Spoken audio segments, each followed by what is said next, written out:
what's your mission in life? Why you do whatever you do? Sure. Well, first of all, thank you for having me. It's an honor to be here, and we're having a really great time with my kids in Dubai. It's really been fantastic. I'd really encourage anyone who hasn't been to visit. What a great city. Thank you. Thank you. And in terms of the motivations, I guess the sort of kind of a long version of the explanation, but essentially, when I was a kid, I was wondering kind of what's the meaning of life, like why are we here, what's it all about, and I came to the conclusion that what really matters is trying to understand the right questions to ask. And the more that we can increase the scope and scale of human consciousness, the better we are able to ask these questions. And so I think that there's certain things that are necessary to ensure that the future is good. And some of those things are, in the long term, having long-term sustainable transport and sustainable energy generation, and to be a spacefaring civilization, and for humanity to be out there among the stars and be a multi-planetary species. I think being a multi-planet species and being out there among the stars is important for the long-term survival of humanity. And that's one reason, kind of like life insurance for life collectively, life as we know it. But then the part that I find personally most motivating is that it creates a sense of adventure, and it makes people excited about the future.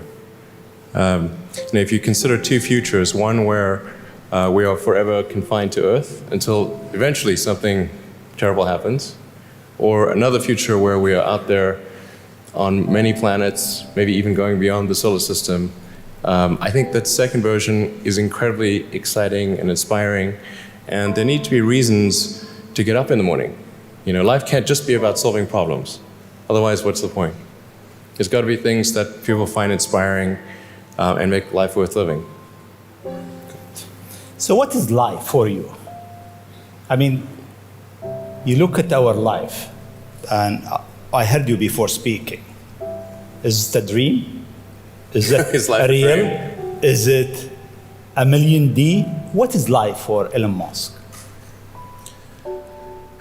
I find as I get older, I find that question to be maybe more and more confusing or troubling or uncertain.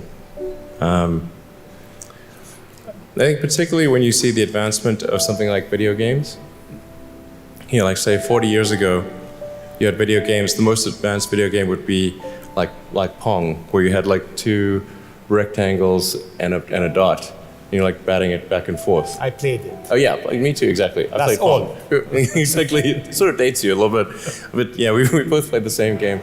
And that was like, wow, that was a pretty fun game at the time. But now you can see a video game that's photorealistic, almost photorealistic, and millions of people playing simultaneously.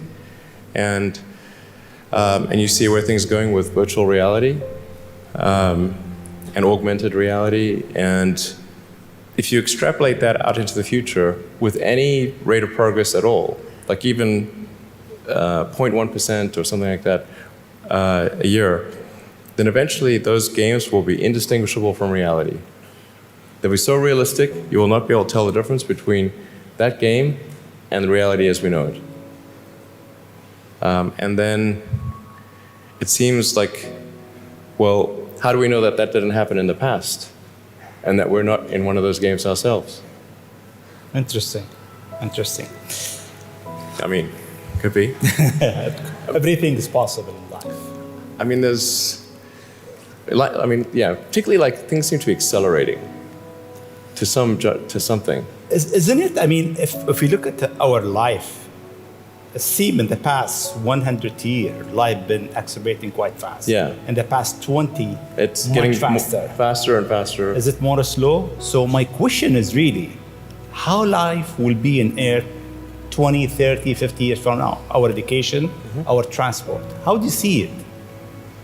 Well, I think this is one of those things that's quite difficult to predict. When you think of, say, the first controlled powered flight was 1903 with the Wright brothers. And then 66 years later, we put the first people on the moon.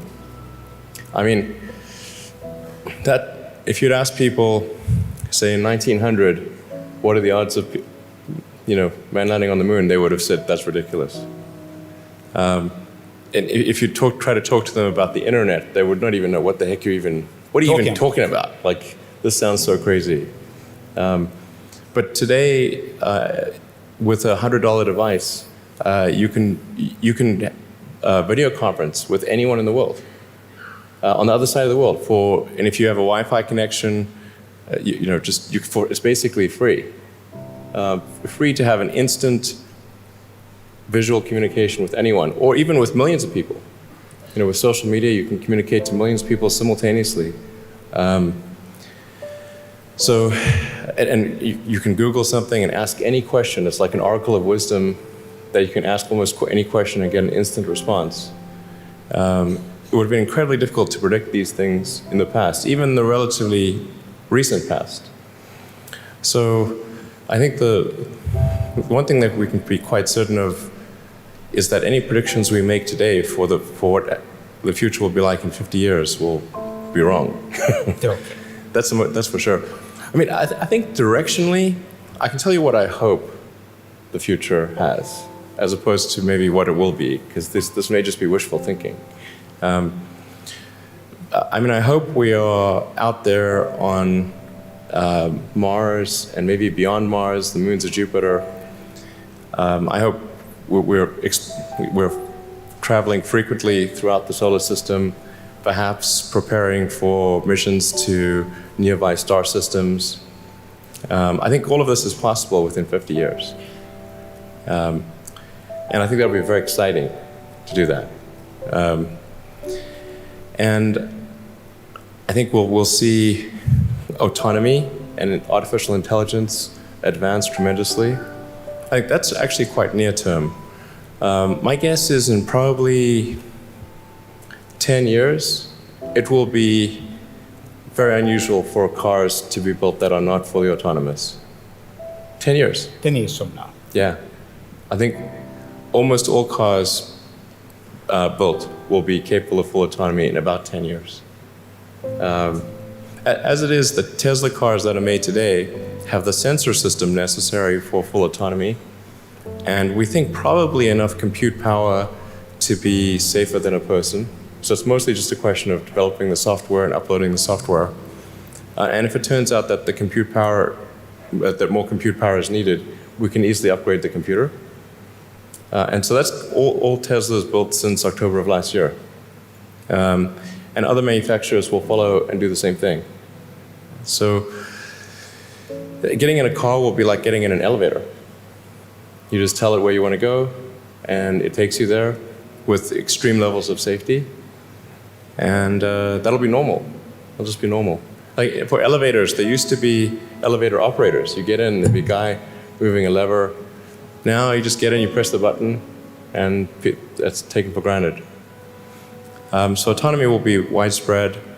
I think one of the most troubling questions is artificial intelligence, and I don't mean narrow AI. Like vehicle autonomy, I would put in the narrow AI class. It's narrowly trying to achieve a certain function. But deep artificial intelligence, or what is sometimes called artificial general intelligence, where you could have AI that is much smarter than the smartest human on Earth. This, I think, is a dangerous situation. Why it is dangerous? I mean, there is two views. One view is the artificial intelligence will help humanity. There is another school of thought is artificial intelligence is a threat to humanity. Why is it? Well, I think it's both. It's like one way to think of it is imagine we were going to be visited. Imagine you're very confident that we were going to be visited by super intelligent aliens in, let's say, 10 years or 20 years at the most. Super intelligent. So you think within 20 years Yes. we'll have alien in Earth? Well, digital superintelligence will be like an alien. It will be like an alien. Yeah. But my question is, do you think there is other intelligent life outside the Earth? It seems probable, but I think this is one of the great questions in physics and philosophy, is where are the aliens? Maybe they're among us, I don't know. Some people think I'm an alien. Not true. Not true. But maybe we are alien. Of course I'd say that, maybe wouldn't we I? are alien, Ellen. I mean, if you look at this part of the world, Yeah. they believe that human beings are not from Earth. They came from somewhere else. Eve Maybe. and Adam came from somewhere else to Earth. So in a way, human being alien to this land. Do you think we'll make contact with alien within the next 50 years? Well, that's a really tough one to say.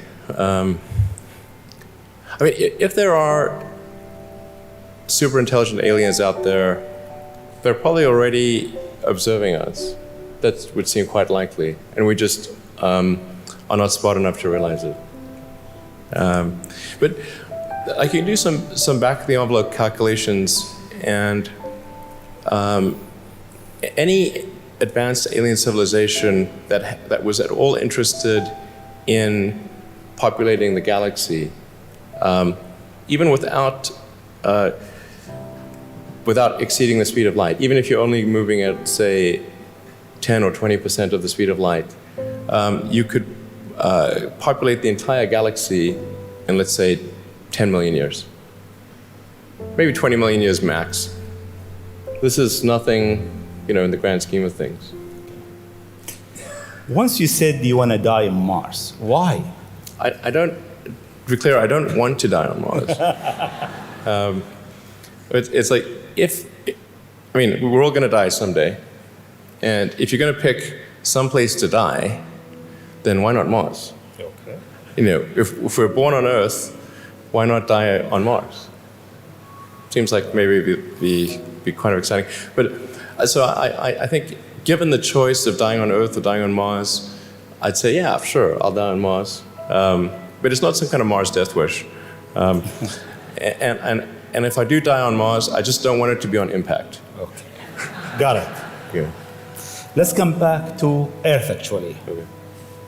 You tweeted that you are building a tunnel under Washington, D.C. Why? What is it? Well, it's a secret plot. Okay. Just between us. Nobody heard you? Yeah, exactly. Please keep that secret. I think this is going to sound a little. It seems like somewhat trivial or silly, but I've been saying this for many years now. But I think that the solution to urban congestion is a network of tunnels under cities, and you can. When I say, I don't mean a 2D plane of tunnels. I mean tunnels that go many levels deep. So you can always go deeper than you can go up. Like the deepest mines are taller than the tallest buildings. So you could have tunnels, a network of tunnels that is 20, 30, 40, 50 levels, as many levels as you want, really. And so given that, you can overcome the congestion situation in any city in the world. The challenge is just figuring out how do you build tunnels quickly and at low cost and with high safety.